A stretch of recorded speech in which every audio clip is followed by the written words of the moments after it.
Alright, boom. So I think we should just start off by saying we're not here to revert anyone, to judge anyone, or for people to judge us. Like, we're not 100% correct at the end of the day, innit? Or it comes down to nobody knows. Exactly. Well, you can't be 100% certain. It takes a leap of faith to do it. So. Exactly. So don't quote us or say, oh, this guy said this. Oh, yeah, but I heard this on a podcast or anything. Disclaimer in the beginning. Yeah. If we say something that's wrong, apologies. Let us know as well. And it wasn't the intention. Yeah, exactly. But to be honest, I just want to start off with the hurtful truth, and that the fact that the truth is that we're probably just not educated enough in this topic. Because if we were, then there's some stuff that we would understand more.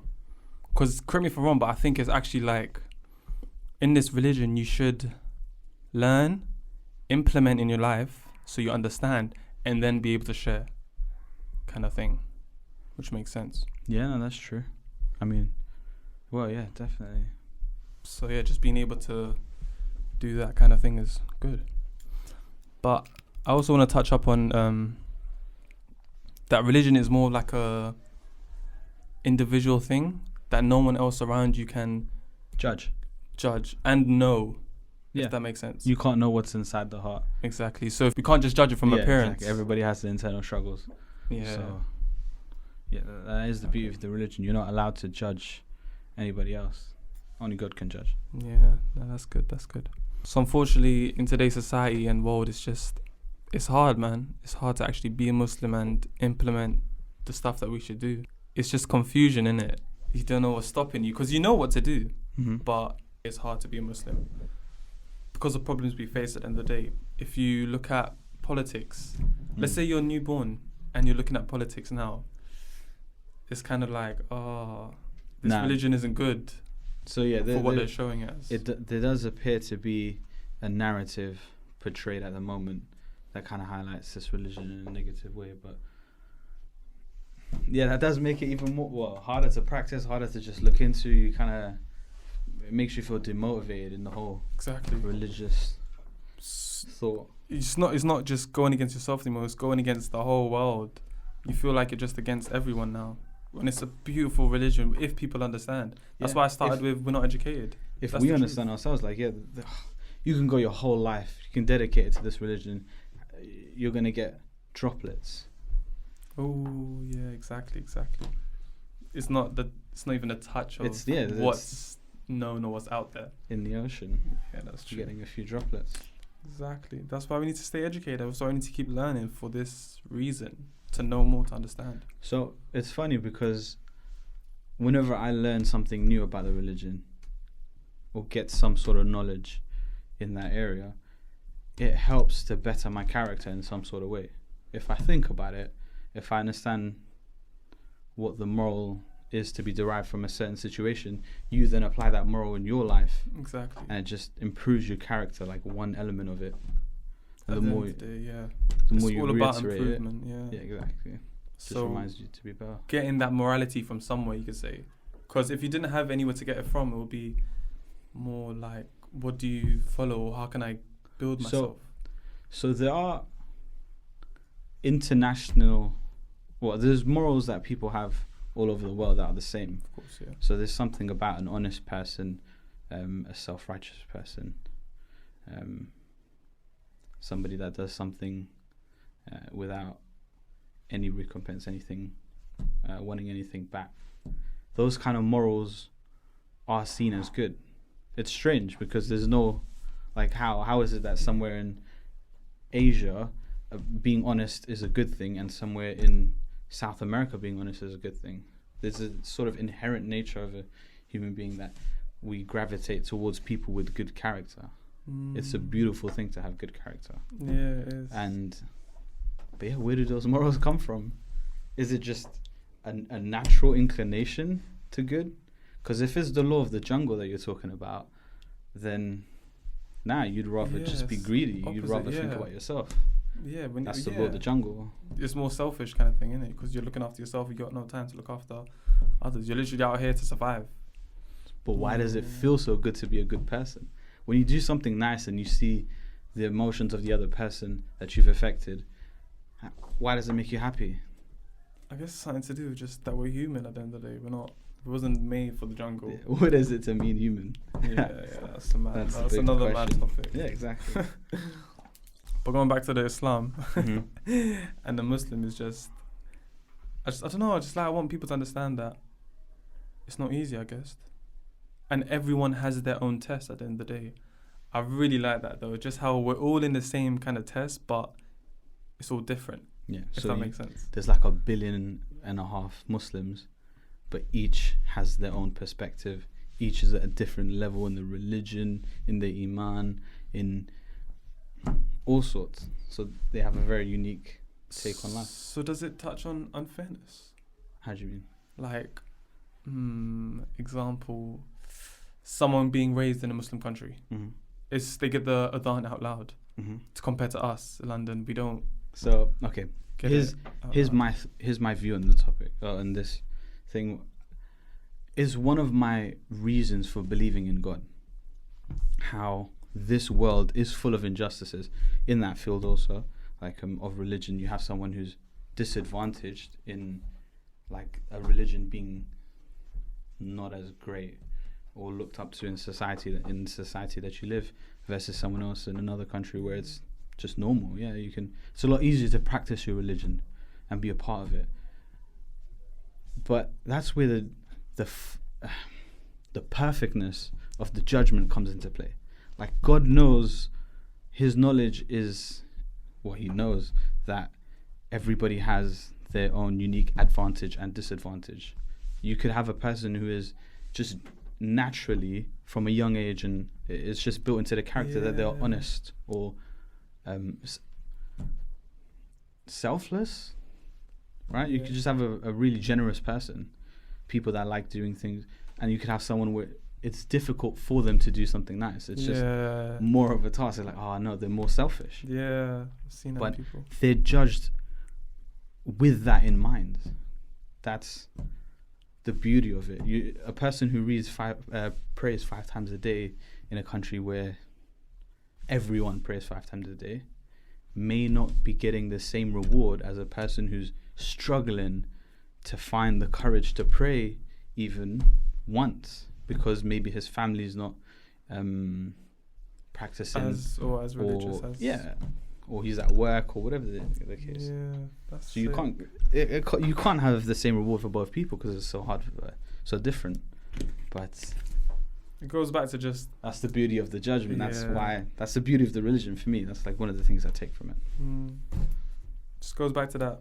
That's why we all get judged differently, and why we can't judge others. Exactly. You have no idea what's going through someone's life. Yeah. Wow, that What's is in their beautiful. heart. Yeah, like you said. Damn. Scary, man. But why is it so hard to practice when we know what to do?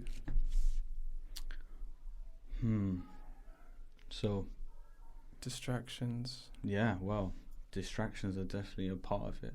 people around us. You could know something, but not implement it, because you can know a lot about say houses, cars, a certain for that trading. You just don't implement it. Yeah.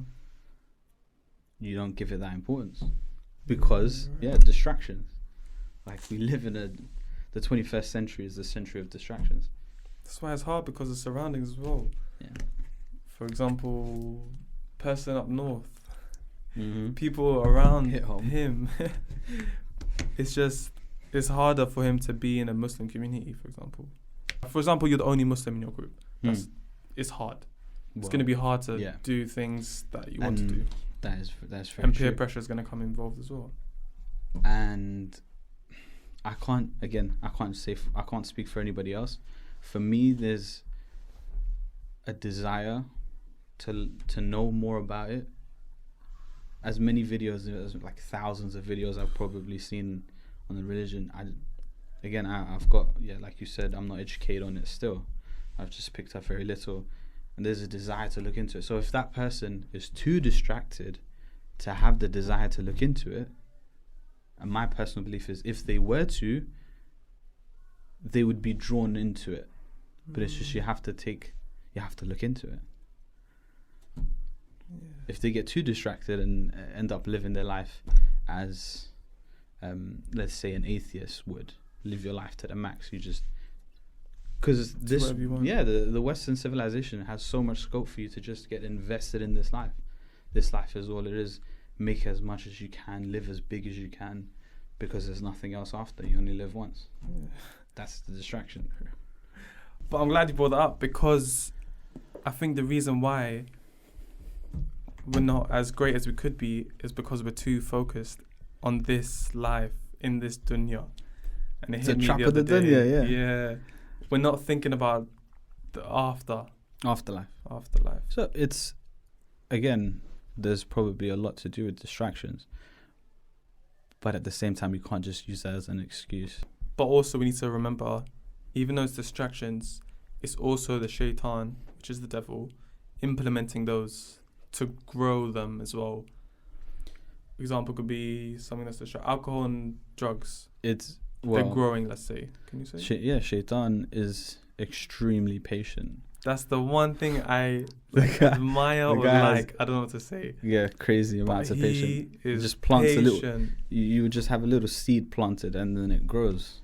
And he will come back in a month or year. It will grow. That distraction, that bad thing, will grow on you. That's why we need to stay educated and keep practicing. And there's more inclination to that side. You're more likely to get hooked on those kind of things when you remove religion out of your life, when you have no moral compass, when you take where you derive your morals from out of life, and your main philosophy becomes one of materialism, living your best life, then... So do you think he knows us in a way? He knows... That's his goal. Sorry, what? Yeah, literally. But do you think he knows, like, what our weak spots are and what... I don't personally think it's... Okay, so the shaitan's one person, but I don't think he's involved in everybody's life. He's not, like, at all places at once and stuff like that. He's a person in that he's got little minions. Yeah. I don't know. Just the same way God has angels or something. Yeah, everybody has a shayateen that's with them. And you get kind of whisperings of sorts. So it's not like... The way it's weird because you have a good side and a bad side, and you get it as thoughts in your mind. So you don't know if is that communication from them, or is that just you thinking it? How does it work? How does the whole how are the semantics of it? But at the end of the day, that's what we're told, that we have a shaitan that's with us as well, that gives us whisperings to do bad things. So I guess practicing will be able to make it smaller and make our good side bigger, in a way. Yeah, I mean, in effect, basically, but metaphorically, yeah. But what that is you're remembering the deen a lot. Yeah, exactly. You're just living your life by a religion. So, my understanding of it is that there are 3 types of levels in being a Muslim in Islam. There's Muslim, there's Islam. There's Islam where you believe in one God and you believe in the Messenger. Then there's Iman, which is that, and then belief in the afterlife, belief in Judgment Day, belief in the angels, belief in all the other messengers, and then what's inside, like the actions as well. And then there's, I think it's Ihsan, which is living your life as if you see God, and if you don't see God, you know that He sees you, and you, like, every second of your life you're just aware of it. Yeah, like, you wouldn't do something bad if you know you're being judged at that very second on every action, because you know you're always being watched. And it's out of respect as well. Like, you wouldn't do something bad in front of your parents. Exactly. Those are just your parents. This is the creator of all existence. It's, I guess, because we're how can I put it?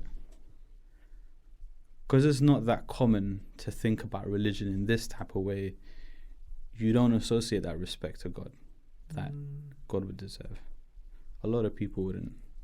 That's the sad thing I see these days, that I'm not judging anyone, of course, because I'm the same, but you say we're Muslim, but we don't show or implement the stuff which Muslims should be doing, for example. That's a big problem of in our community in the 21st century, that we're culturally Muslim. We're not, like, that's not our faith, it's our culture. Yeah. Yeah, we don't follow it like a religion. We follow it more like, oh yeah, I'm Pakistani, yeah, I'm Muslim. But also, I am also one of these victims, but we tell ourselves we're waiting for a better future, and then we'll focus on Islam. So we're like, all right, let me just pattern up, do some stuff first, and then when the time comes, I'll be ready and focus more on this deen. To only know, we don't know if we're going to make it there. That's true. It's a big gamble. Yeah. Because, I mean, I can say that I'm also a victim of that. I have the very same mentality where I think I'm going to be ultra on my deen when I get older. Like, it's just going to come. But to be honest, I don't think that's how life works. I can't imagine that you just go your life being or not giving importance to the religion, to Islam, and then just later on it happens. It might happen for some people, right? But you don't know their intentions. But if you're delaying it with the hopes that it's going to happen in the future, it might not. You might just never come round to it. That's a big gamble. That's why there's so many things in the Quran that says to remind yourself, like, for example, visiting the what do you call it, graveyard. Mm-hmm.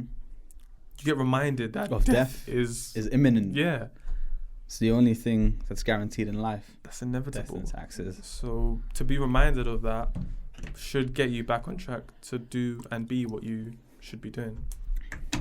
It's the job of being reminded.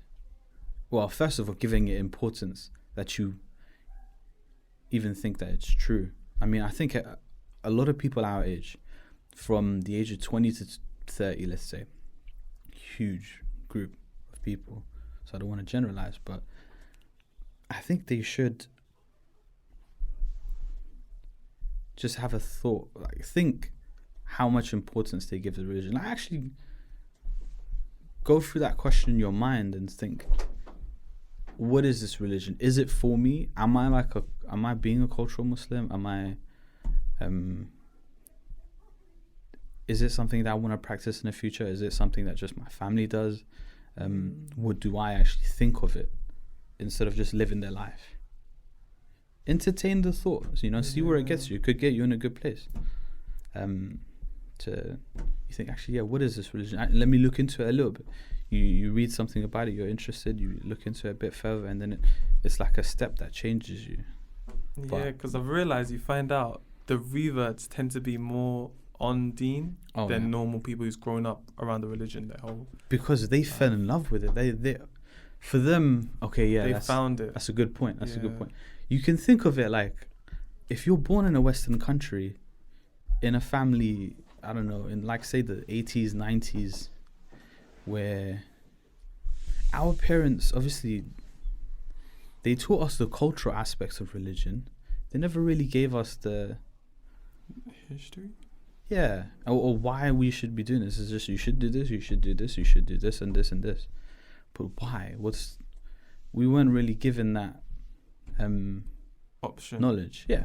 But whereas these people had to look into the religion. Yeah. People that revert look into it themselves by their own choosing, find it amazing, and then say, no, I don't want to live a life of doing anything I want to do. I want to restrict my life because I know that this is the right message and I'm doing it for God, and life is a test. We're just by default born in that position. Yeah. So being grown up from it and into it is we're not as appreciative. Yeah, because it just came to us. Was born in it. Yeah, I guess that's right. but again, that comes around to everybody having their own unique type of judgment, because obviously our judgment will be different. We're born in a religion, we're in a society where it's there's no positive attributes associated to it in the media, and feels like we in get judged a bit society. worse. I know certain things you can't say, certain things being a Muslim in London you cannot say, or in England you can't say. Yeah, being born in it, like we had a bit more time and stuff to educate, but Well, we didn't. Obviously, slowly. I mean, it's still also, I think it's still the fastest growing religion in the world. Something's going right somewhere. I think it's just a matter of time before people are educated on it in the way that they should be. That's why I started with education, because that's where it comes back to. It's so like crazy when you think of all the things that are in this book. It all goes back to like giving it the importance to look into it, because I don't know, we know a lot. We can Google anything that we want. We can fact check instantly. So reading the Quran and finding out bits where it mentions stuff that we know now, which would not have been possible to know back in the day. How does that work? Why does nobody talk about that? How is that not something like so grand, so amazing? But Yeah, no, that's right. it's just like, yeah, whatever. Give us an example, because I love hearing those. Yeah. Just, Okay, just the let's fact see that, if I can remember the fact that example. it's just known that something's going to Okay, happen. okay. It's just, Okay, here's one example. A really beautiful one for me. I found quite amazing. So, the Quran talks about how the sun gives off lights, and that the moon is giving borrowed light, or light off something. It doesn't have its own light. yeah. It's reflective light in the language that is used. I don't know that language. This is what I've just seen from heard from lecturers and stuff. But it was impossible for someone at that time to know that. 1400 years ago, absolutely impossible. Nobody can say, actually, well, it can be derived at that time, because this is a fairly, not recent as in like maybe last 100 years, but a lot after that point. Yeah, definitely. Did we realize that, no, the earth rotates around the sun gives off light to the moon then reflects that light, XYZ. So, Somebody explain that to me. Why does nobody else think, well, I don't know. and also you could say that some people are quite, is it ignorant, that's the word? Skeptical? Ignorant would just be, them not knowing about it and making a judgment. And they don't want to know. Like, that's the kind of majority, quite a few people unfortunately like that today. Once they've got their way, it's their way. There's no other way. Yeah. Like, for example, if you had a normal Hyde Park corner, people want to conversate. It's a conversation to discuss. In Christianity, we do this. In Islam, we do this. That's why it's nice over there, because they actually have a discussion about it. They're not powering over anybody or saying, no, this is right, you're They're wrong. not being closed-minded about it. Yeah, exactly. But literally. again, that's like, well, it's, you could argue more difficult for them because that's what they've been taught. Whereas for us, again, like, we've been born into this religion, we take things for granted. We know that there's another side of life, because we have, religious things in our family. We're a lot more religious than atheists, or someone who just thinks this is, of course, by default, we would be more religious. More moral as well. We think like, getting money isn't everything. Happiness is important. Family, like giving, charity. But going back to the closed-minded point, I just realized that I do understand where they're coming from, because when it does come to this religion, I'm very closed-minded, and this is kind of my religion, because I found peace in there. I found love. True. So to take me away from that wouldn't really make sense. So, it's quite And hard for them, people. they found peace in that. They found happiness and contentment in that. Oh, so it's a bit. Yeah, You can't leave. That's true. We're both on different But sides. as long as we just respect each other, 100%. to know that's what you're doing. You have conversations. Mm. That's the best thing. You just learn about each other's point of view. I'm sure that's what this is about. Exactly. Think bigger. Exactly. That's beautiful, man, to see that, literally. From two different, like, an imam and a priest, Imagine those two just having a conversation. That is, oof. Many Beautiful. have. But being able to still understand each other, keeping it clean, kind of thing. Beautiful. No, there should be tolerance. Mm-hmm. This is a religion of peace. So Isn't all religions of peace? I'm glad you said that. Because, All like you re- said the other day, how we've all got similar morals. yeah, So- all religions kind of promote the same morals. They have different laws, right? They have religions say you can do this, that, but the morals are the same. Be kind to your parents. Be good to your neighbor. Give charity. Be honest. Be truthful. Do good. Don't hurt people. This is all across the world. So, to me, it kind of gives favor for there being such thing as religion, because in the law of the jungle, that wouldn't really be the case. I don't know, unless a psychologist or I don't know No, exactly. what field of study you need to know to be able to find out if or why people have inclinations to good morals, even from so many thousands of years ago. Yeah, it goes back to like. I was in it so much more savage, Yeah, like the animal kingdom. yeah. That's savagery. Kill or Be killed. Yeah, out there. But luckily, don't have to go through that kind of situation. we're beyond that, innit? So, yeah, true. well, yeah, definitely. Snap. we're not just animals.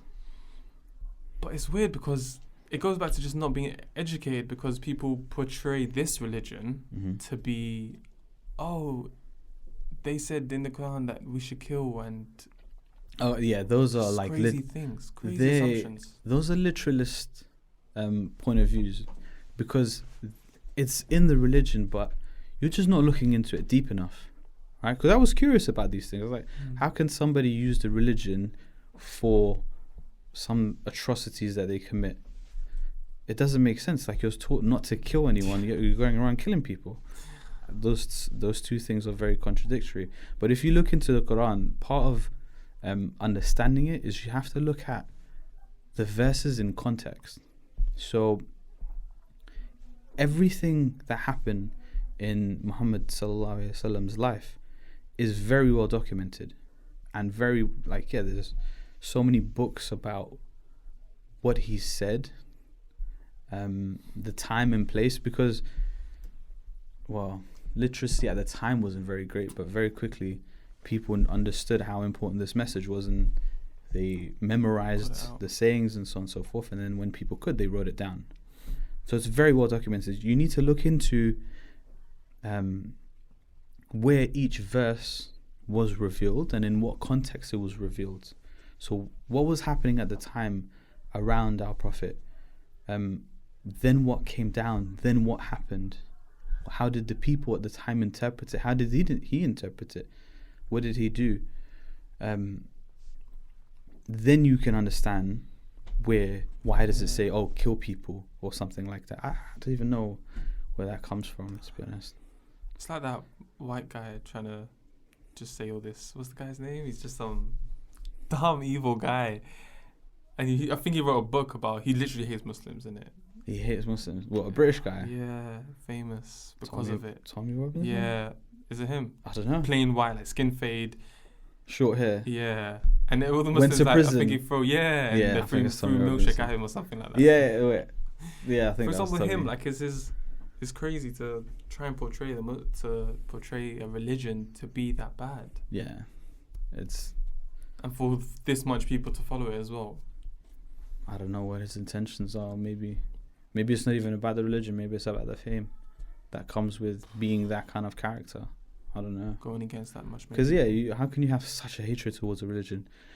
If you look into it, right? Is he atheist? Maybe, probably. Because if you look into it, what have Muslims done, right? All right, this is gonna get a bit political. Okay, I do have some political views, but they're not extremist by any extent. I'm just saying, a lot of what's happening in the Arab world and in Muslim countries, some of it comes down to corruption and some of it comes down to outside intervention, which leads to more corruption. So it's a bit of a bad situation, because a lot of countries are struggling. They've had so many wars. So many people have been displaced. The amount of people that have been killed is devastating. It's growing as well. But that's the kind of... Okay, so those things then lead to a person committing heinous crimes. Heinous crimes are being committed on them, right? You have some political parties within those countries who are going to war with other countries and whatever, right? They have disagreements. So many innocent people are being killed. It's not going to be from the government, then some guy goes crazy and does blows up a building or something stupid.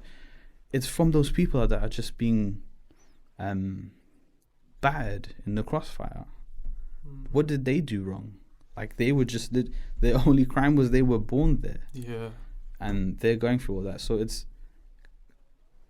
somewhat understandable. Again, like I say, I don't condone any of their actions when they do something so horrific, but somewhat possible to understand where they're coming from. Right? They're just being killed. Their kids, mothers, fathers, sons, to get something brothers. out of them, some anger out of them. Yeah, there would be anger, and then fight back. So then you get manipulative people who go into areas like that and recruit, and then make, these people do some bad things. Yeah. And also just say that it's like they're just making Muslims kind of bad, but there are bad people in every religion. Yeah. Like, And I'm not saying every Muslim's good. Every walk of life, there's good and bad people. Exactly. Yeah, so these people... So they can't make just one Muslim doing one bad thing, or the whole religion is bad. Exactly. And it's not even the religion. Like, the religion at nowhere, no point says that you need to do these things. It's a religion of peace and tolerance. Like, okay, so kill them where they stand or something like that, which is the controversial line that they take from the Quran and say, oh yeah, look, it says kill them and the kuffar and all that. Yeah. I think, now you have to look into this yourself, but I think it's when Rasulullah sallallahu alaihi wasallam was going into Makkah after getting like this large army from Medina. You should look into his life, his biography. I find it very interesting, and it will help you in your path to the deen as well, to understand who this person was. It's actually, well, you know how we look up to celebrities, right? They're just, they're famous because they have some sort of talent in some niche, whereas this man was the greatest of all creation. If you actually look into his biography, right, every characteristic that you would imagine is good, he had in abundance. I don't think there's a negative thing he did in his life. If you look into his biography, it's beautiful, awe-inspiring. Yeah, exactly. It's beautiful. Wow. That's but okay, so back to the he goes from Medina to Mecca with this huge army. Originally he was kicked out of Mecca, which was his like hometown, because he was preaching the religion. He went to another city, got a bit of a gathering, then went back to the city with a huge army, and the people in Mecca just surrendered, basically. And so he walks in. He wasn't boasty about it at all by any means. He was very humble, respectful, walked with his head like facing down, walked in and just obviously the other people surrendered. He could have, I guess, in that instance with the Tommy Robinson narrative or the evil protagonist narrative, that he could have killed them all. Like they just surrendered. If you're an evil man, kill them, take back the city. Yeah. Right? But no, he was merciful. He didn't say to kill anyone. I think, how did it go? They asked him, what will you do with us today? And he says, so Prophet Yusuf alayhi salam, that's another story in itself. You're gonna have to look into that. But then Rasulullah sallallahu alaihi wasallam says, I will say to you what Yusuf said back then, which was to his brothers, what he said back then, which was, then Yusuf alayhi salam said something something to do with the lines of no revenge. It's just my mind is a bit foggy. I don't have good memory at the best of times. Shit. So, but yeah, it was a moral gesture, of good characteristics, and our Prophet done the same. And this is a time of war. You've just these people have been killing and pillaging your caravans and killing your people and all that kind of stuff. They're at war with you. You've now conquered them, but you're taking the moral high ground. He was just a naturally good character. Yeah. So he was really just in that instance. Guess we just need to learn more of his story then, innit? Yeah. Learning his biography is really mind-opening. What did he say about him? Is it we have to like follow everything he does, or Okay. I understand he's the last prophet and one of the best, but The best. Yeah. So, everything that he does that we would follow would be called the sunnah. That's doing what he did. So it's the sunnah of the Prophet. It's copying his actions. Any action that he did, if we copy it, it will be Sunnah. Yeah, it would. Yeah, A it's a good sunnah, deed on and you. it is a good deed because you're doing it It's something the Prophet done. Yeah. exactly. Oh, And you can only do those actions once you understand what he done, and understanding why he did it makes it more. I think that's what we need to educate ourselves more on. Though is the why part, the why we're doing this, the why we're doing that kind of thing. People don't understand. Mm-hmm. So I think understanding it more, we'll be able to implement it, I guess.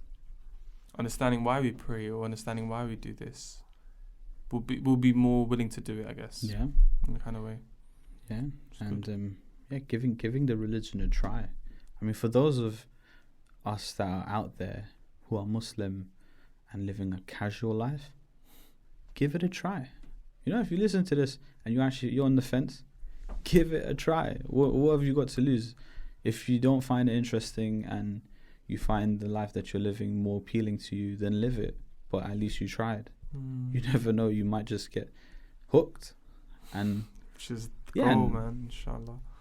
that's Also, about- it's like the patience part, which people don't have. It's like, how long are they going to try for? Let's say they're currently in depression or something like that. And then they try this religion. They try or they do one prayer or something, and then they're still in the same position. And then they're like, oh, this ain't working no more. So yeah, okay. Unfortunately like that. I don't think, well, doing actions also helps, right? But learning about why you're doing those actions and the religion itself, because people don't know the religion. They don't know who our Prophet was. They don't know what he did. They don't know where he was born, what was the name of his parents, how did he live his life.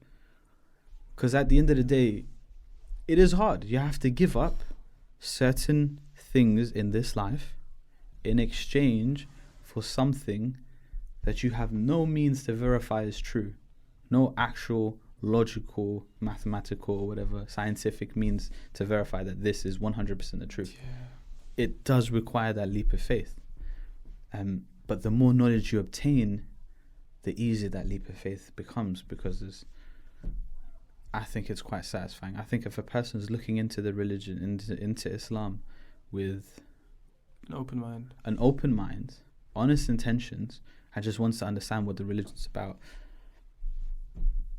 I think, God Understandable. changes their hearts. Yeah. Personally, I think he will make their hearts soft and open to the religion if they're being sincere about it. If they're trying to find faults, they'll find faults. Of course. It's what your intentions are, you will get from the book. Of course. That's why we should go into everything with open mind, to be honest. Yeah. Just understanding that other side of it.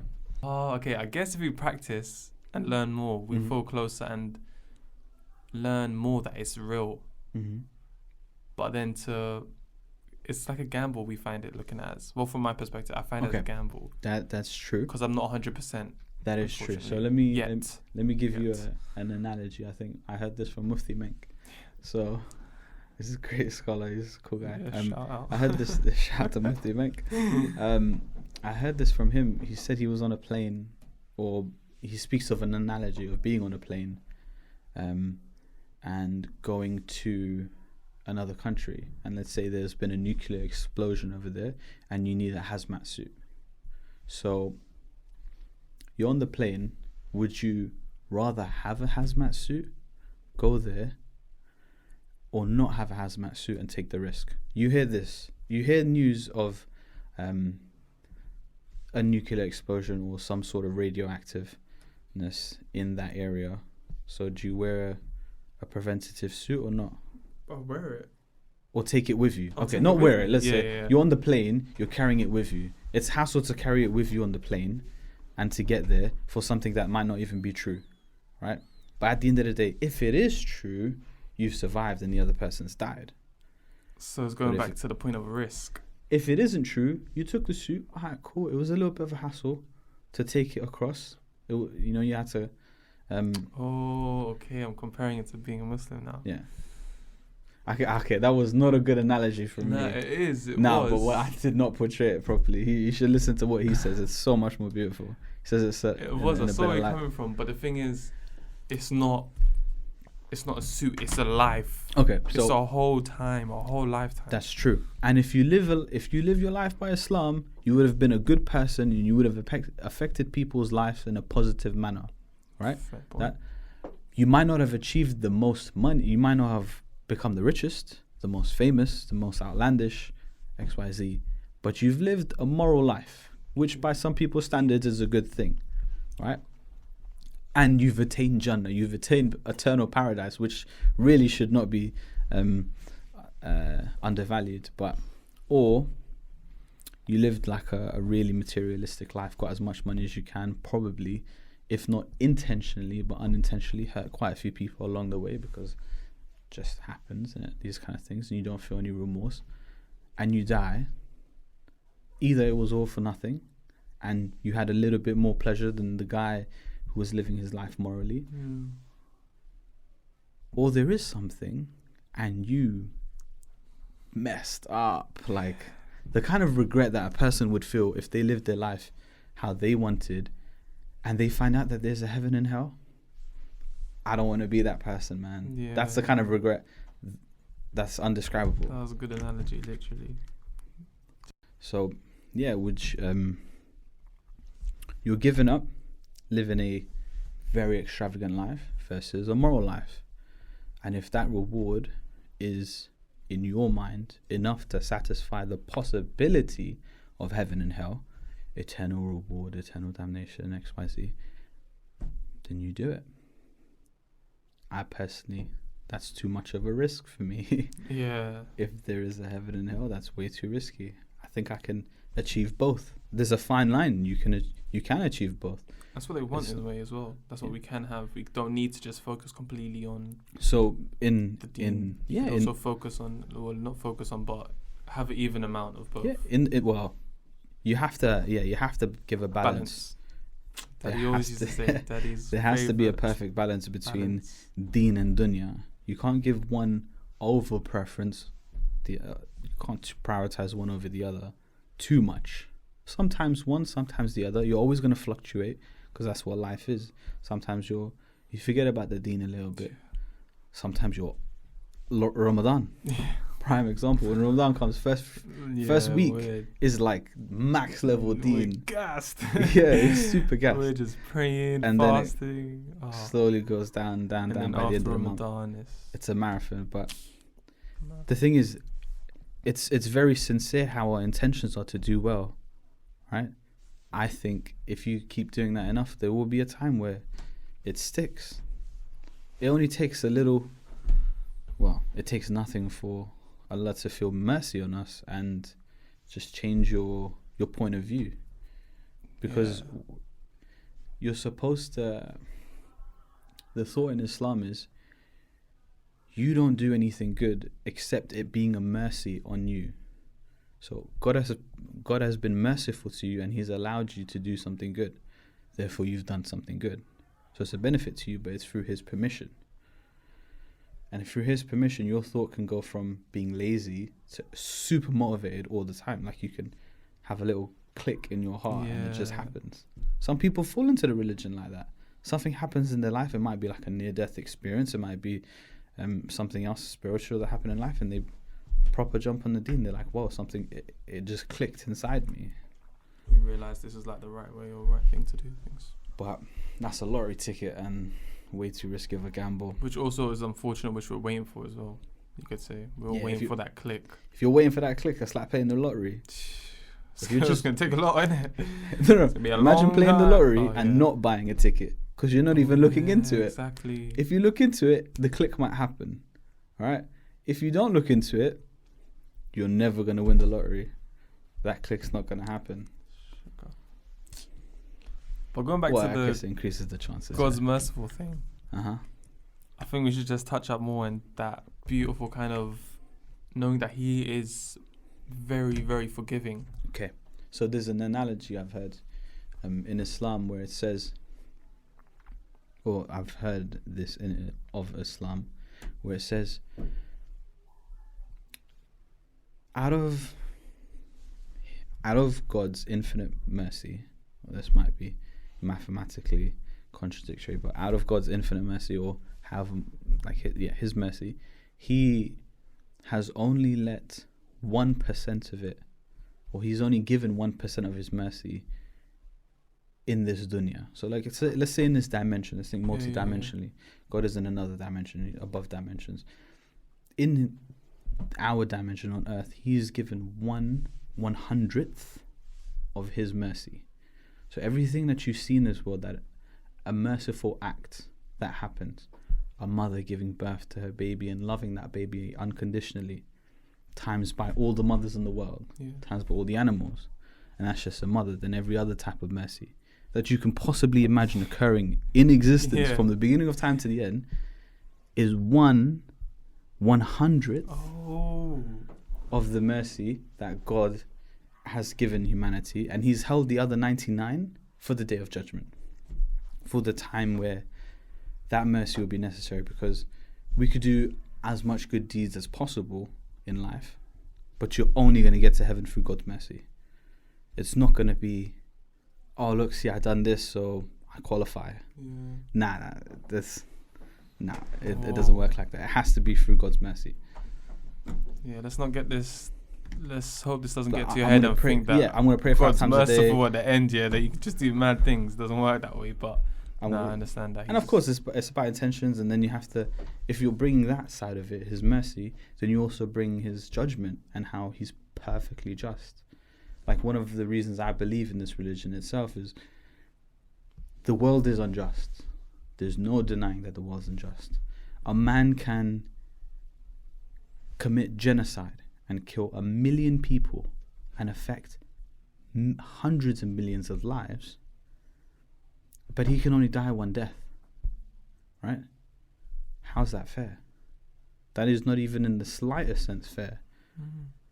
And I mean, if you believe that everything happened by chance, then cool, fair enough, whatever. But from our point of view, it's like, that's not fair. There has to be a type of justice. All of this can't be created pointlessly. There has to be some sort of meaning behind it. And if there is meaning behind it, there will be perfect justice.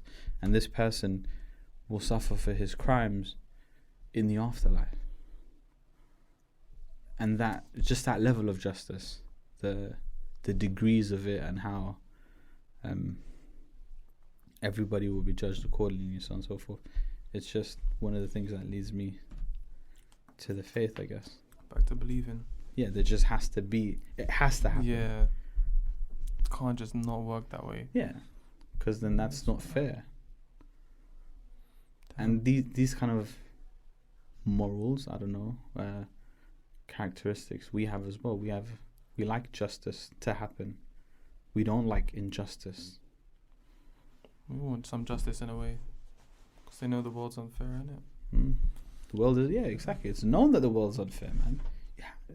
You have to believe in justice. Yeah. It's not going to happen in this life. It will happen in its entirety in the other life. Because I just learned the actual meaning of dunya, how it means like a lower life, and how it's like a lower kind of world for the afterlife. So, yeah, we've been created in labor. This life is supposed to be laborious, supposed to be hard. Our entire life we're hardworking. You know, there's the struggle of the dunya, like you would say, innit? Once you know that as well, it just gives you a bit more ease to know that it's okay to have hardship as well. Yeah, hard times. Like, yeah, life is not going to Because be it's hunky-dory. designed that way. That's a myth sold to you by people, man. Life is not What? going to be hunky-dory. Oh yeah. From the richest man on the earth to the poorest man on the earth, doesn't matter where your location is. You will go through good times and bad times. That is the ups and downs of life. It's how you react to those situations which determines. No one has a perfect life, basically. Yeah. No one can have a perfect life. You can't be Yeah, perfect. there's no such thing as a perfect life. It's meant to be a struggle. It's a test. It's not an easy test. Like, otherwise, what's the point of taking the test if it's Yeah. easy? There's no point. This is the test of life.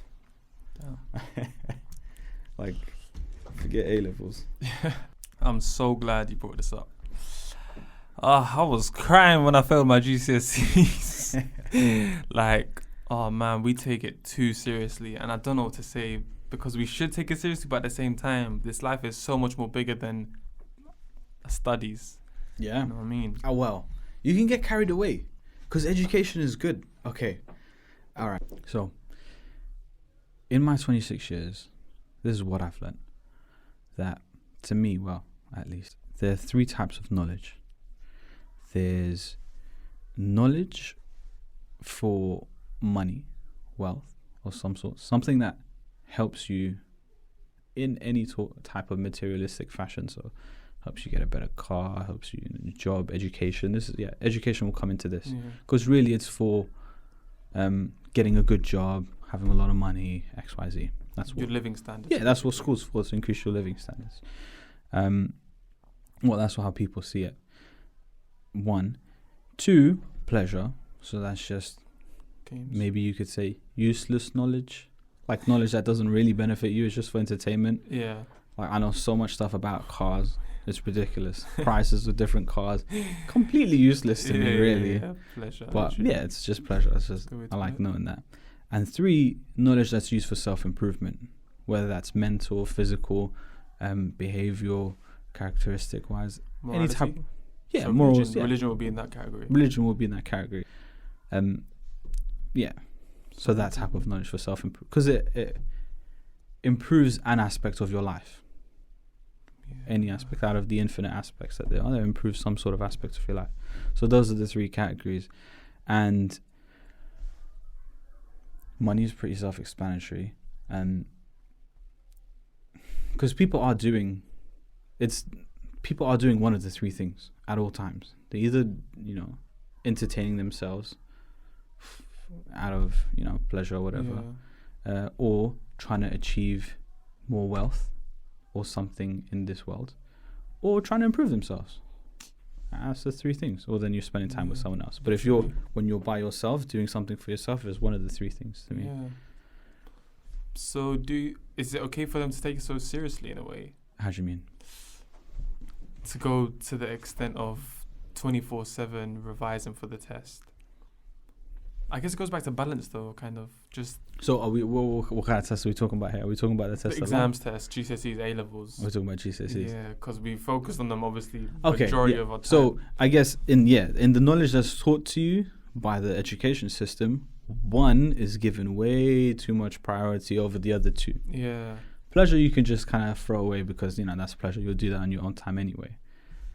But out of self-improvement and materialistic goals are given a way more priority. fortunately, yeah. I mean, all we get is PE.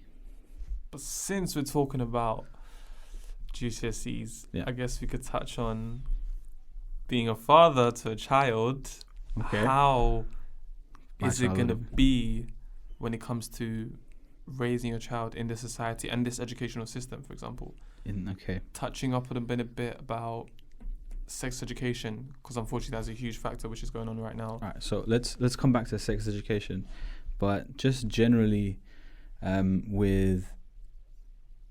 Yeah, I'm a dad. Alhamdulillah. I have given it quite a bit of thought, to be honest, because it is something that's important to me. What kind of knowledge he attains. I find it quite honest. I'm very lucky in that I have some sort of inclination to. I like learning, right? I actually do find it interesting. So I know some people, they enjoy just the pleasure parts, but I genuinely enjoy learning something new, Mm-hmm. whether it be beneficial financially or beneficial for Spiritually. myself, spiritually, or any other way. I just like learning new things. Yeah. It's interesting. Good. Yeah, it's just fun, somewhat.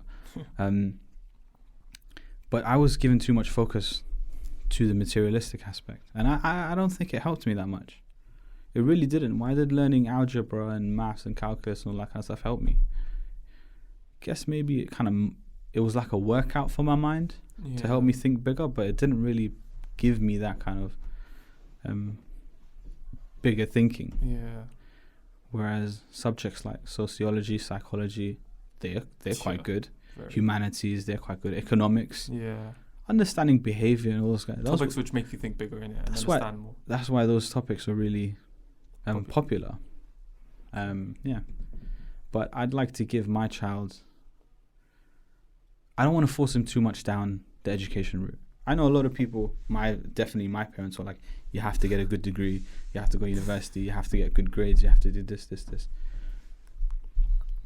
Try to feed try to nurture, I guess, the thirst for knowledge. If you can nurture the thirst for knowledge, all they need to do then is choose a direction. But you let them choose a direction. They just have to have the tools, which in this case are the thirst for wanting more knowledge. If they choose to do something materialistically, they'll learn, I don't know, be good at aeronautical engineering of some sort, as my dad says. And that could be great. But just focus on something, but fall in love with it. Enjoy doing it, right? Doesn't matter what it is. It doesn't have to be a 9-to-5 job. It can literally be anything. You just have to have the ability to want to improve on it. Keep wanting to go in, get bigger, better. Yeah, learn more things around it. Ends up benefiting you in some way. Yeah. But touching on having a child in this Mhm. society, though, Oh yeah. obviously he's gonna have to go through the educational system. Yeah. When would you want him to focus on religion, or how would you portray it onto him? Because these days it's quite forced, So unfortunately. yeah, no, that's true. It's done from an educational standpoint, somewhat. So like, the typical method I'd imagine is, you send your kid to school, and then you send your kid to Islamic school, and then he learns about Islam and he learns about normal topics. But although, I don't know, I think I have to be the change. That's an example. Have to, 100%. For my child to achieve the kind of ambitions that I want him to achieve, right? I have to be the example, which is hard. But it's also a motivating factor. It's really motivating that. Knowing someone's looking up to you Yeah. and will portray whatever you do. And my life is somewhat a failure, or here and there, right? I can't let someone else's life be a failure because of me also. And that, especially when that's your son or daughter, it's Damn. too much of a risk. So I have to be the change. I'm going to show the religious aspects of I want to give him the knowledge of Islam. Not necessarily, from a school. I want him to see me from pray. you, not more from what outside showing it as to be. Yeah, I might sound a bit cheesy or whatever, corny, but I don't care. I want to be the role model for my child. Yeah, 100%.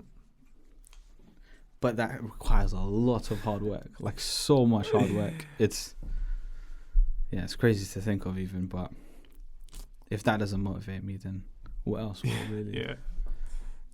Gives you more purpose in a way, Yeah. innit? Damn. So you'll say that for the future it's going to be a lot harder. Of course. Well, it's so at the moment it's because the devil's seen always as- in works. He's probably it's- 5 steps ahead. It's seen as a good thing, isn't it? What are we talking about here? That it's getting harder as we move forward in life. That our kids might have it harder than us, and then their kids To be will. Muslim, 100%. Because Oh yeah. obviously the devil's works. That's why it's so much more important. Like we were the last generation, I think, that could have autopiloted throughout life in terms of religion. Yeah. Like we didn't necessarily have to look into it too much, but it's kind of here and there in the background for our parents who are doing it and somewhat. and then the next generation does it a bit less, and then the next generation does it a bit less, and then eventually it will go away. That's kind of like the trend that seems to be happening. There are some hadith which, you know, give a general trend sort of what kind of things are going to happen and what kind of behaviors are going to happen, become more prevalent, and so on and so forth. There are some sort of, not in the Quran though, not explicitly in the Quran, but you can derive through hadith that they say, okay, at the time of Dajjal, right, life will be very difficult. It will be a huge test, right? And we are quite close to that time. And it's not going to happen instantly. There will be a progression of things which lead to that. And we're on one step of that progression. I think quite high up personally, because so many years have passed, 1400, and supposedly, well, it's not supposedly, it's said that our Prophet and Judgment Day were sent down like pretty much hand in hand, one next to the other. So after one, then the other one is almost imminent, not even almost imminent. Yeah. So we're somewhat waiting for something to happen, and things are kind of progressing in that fashion. It will be difficult. Fortunately, It will be, it will get more difficult before it gets better, I think. I guess that goes back to the point of, My child will have more struggle. yeah, unfortunately. But the point of this religion being said that we should learn, implement, understand, implement, and then share. For once we share, we'll be able to spread. Okay, so Is that kind of like the point or purpose? What was your ladder again? So we learn the religion, understand it, Learn, understand, implement, implement. and then be able to share. Yeah. Which That's- is the whole point. That's true. So not everybody implements and then shares, but to share is definitely a good thing. But to Right? share without implementing is That is Yes, sharing sir. is the art of da'wah. That's why people do da'wah. That's why people go to speakers corner like yeah. brother like Muhammad Hijab. I don't know if you've seen any of his videos. Big Egyptian guy, but he does da'wah, and a lot of people, I guess you're trying to just get them to question their existence, you know, because in this day and age we're so distracted that nobody even thinks about it. Yeah. Nobody cares about it. So if you're getting them to think about it and having discussions with them, it leads to the possibility that they might turn. You leave that to them. Yeah. Of You course. just give them the... We would never force anything Yeah. upon them or. All you do is you open the door for them and say, hey, well, you're welcome. Yeah. Come, have a conversation. Try to understand. Yeah. That you're supposed to promote that. Mm. Some people... So I've heard stories where, this guy, Muslim brother, at a gym, right? And he's obviously they're working out, all that. There's a personal trainer girl, you know how like they're wearing their spandex and like body hugging clothing, Yeah. and her job can sometimes be somewhat provocative, and obviously she knows that when guys are there, all those like proper bodybuilding types working out, and there's a girl that's walking past in leggings and stuff, they're gonna slip a look. Yeah. Right? But this guy, who's a Muslim brother, never did. She would have a conversation with him and he would just look away. Like he wouldn't be staring at her, right? In that manner. And he would just try purposely. She would pop up like at different times when he's doing an exercise, so he kind of has to look straight at her where his head is, and then he would just look the other way and be like, because he doesn't want to we shouldn't do that anyway. he doesn't want to like look at her and objectify her in his eyes, or what he feels like he'll be looking at her in that way. You get me? That action or that type of modesty that he was showing, right, led to her asking him, hey, why is it that, you don't really look at me in that way? Like, why are you always trying to avoid eye contact? Yeah. Why are you always just trying to look away? What's the deal? So he said, hey, look, in my religion, I'm taught not to objectify women, and if I feel like looking at you is going to make me think, or just, do you know what I mean? It's not like everyone's a perv. I'm not coming with that pre-assumption. I'm just saying that those kind of thoughts can occur in your mind. And really, generally, if you're speaking, if you ask guys and a girl walks past them, the vast majority are going to look. And they're going to think, just that thought of him. Yeah. He wants to avoid that. And so he said his story to her, and she was really amazed by that character. One characteristic intrigued her. He didn't even have to preach. Yeah. He just had to be a good Muslim. Set an example. Exactly. And that character itself draws people in. So yeah, you're encouraged to implement. Implementing is very important. And then let the rest just do the work kind of thing. Yeah, Let the sharing just... Somewhat it will do itself. And then other people will ask you, I think. If you're implementing it well, good things will happen. Yeah, it's beautiful. So it's weird because in a way we all have faith.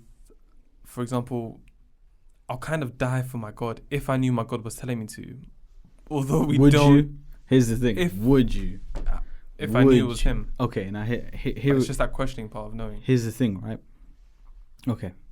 So, if you read the Quran, you're told of stories where blatant miracles, right, were given to people. Blatant miracles have occurred, and people have still disbelieved. For example, Ibrahim alayhi salam, Abraham, was thrown into fire, right? He sits in the fire. He walks out of the fire. He's alive. But people still choose not to believe, right? Actually, that's a very, very long time ago, Ibrahim alayhi salam. But if you even look at our Prophet, sallallahu alaihi wasallam, you look at how does the Quran know the things that it does? How does it mention the things that it does, which we only came to realize 100 years ago? Say embryology and how a sperm cell impregnates an egg, which becomes something else, and then bones and flesh of the bones and so on. Like all of that, how is that known from where it came? How can you explain that? Who can explain that? Nobody's really gone out there and said, oh yeah, it can be proven or it can be said, because it's just a guess. If you're thinking from an atheistic point of view. But atheistic also involves science. Yeah, okay, so scientifically make me understand, or through a scientific perspective, how someone can come up with that 1400 years ago. Yeah. How can you come up with something that's been discovered so recently, 1400 years ago? They say there's elements of the Big Bang, which is a very, very recent discovery in the Quran, where it says that the heavens and the earth at one stage in time were together, and then they were pulled apart, which obviously it's not like that literally, but that's just a summary of what's said. Yeah. But that's kind of like the description of the Big Bang, and you can, through the words used, interpret it in a way to, coincide with the Big Bang. Which they do. Right? Yeah. And how does a book from... It's not even a book. It's not fair to call it a book. How does this message come from 1400 years ago? Things about honey and its antiseptic. Yeah. That's a good one. How antiseptic it is. How good it is. Yeah, how good it is for you. I mean, you could have used honey as a plaster before plasters were invented. It's nature's plaster, you could say. There's so many of these things. But I would consider them miracles, because there's no other way of explaining it. But you can be given a miracle and still not understand. Okay, so yeah, going back to the miracles of how it is a miracle. Yeah. Well, because I guess we knew before. Yeah. Before it could even be proven. Yeah. So yeah, that makes sense of being a miracle. So I don't know how to. Well, I guess I do know some way how to battle that, which is learning about the deen. The more you learn about it, the more it benefits your character, and the more you're constantly reminded of it. It's the idea of ihsan, where you're living life being conscious of God as often as possible. That's what you're doing through knowledge. You're learning, and then you're conscious of God, and you're finding out new things, blah, blah, blah. Eventually, you will get to being conscious of God constantly. And always be reminding and always be feeling him kind of seeing you. And yeah, so you know how in Buddhism there's like a enlightenment. Yeah. You get to enlightenment. In Islam, it would be ihsan. Oh. That is like that is enlightenment in that you're living your life with constant awareness of God, and so therefore you're not doing anything bad, right? Everything at that stage then becomes a reward. So of course being kind is a reward anyway, but living your day-to-day life, doing something materialistically even, going to work and working hard would be a benefit. You will get reward for that.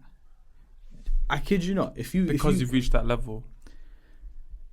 And your intentions, never know no, because your intentions are that you're doing it because of the moral compass that you have from God. That's your intention, because God is judging you.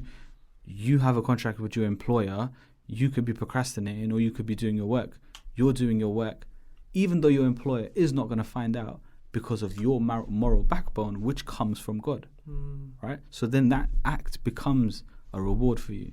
And so everything you do in your life becomes a reward, because you're doing it with the prerequisite of thinking, God's looking at me. Yeah.